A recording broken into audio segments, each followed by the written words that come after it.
Здравствените установи во Гостивар и натаму регистрираат нови пациенти. Вчера лекарска помош побарале 197 жители на градот кој веќе цела недела е без вода.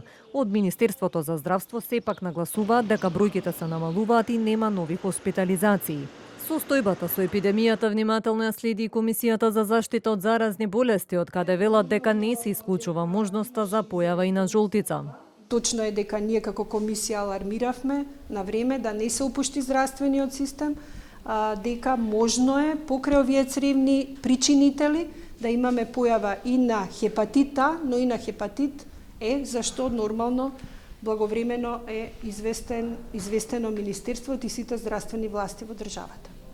Меѓутоа, тука морам веднаш да кажам дека по однос на диагностиката, по однос на третманот и за овие болести, здравствениот систем во државата може да го менаџира. Дополнително од комисијата велат дека кога станува збор за вакви епидемии, тешко е да се одреди кој е причинителот за симптомите кои ги пројавуваат граѓаните.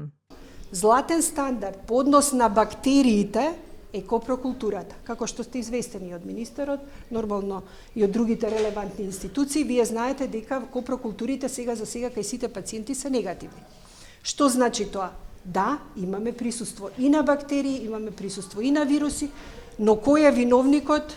Тоа до сега во светот никој не го кажал при вакви хидрични епидемии. Не очекувајте дека некој ќе го даде тој одговор сега за сега.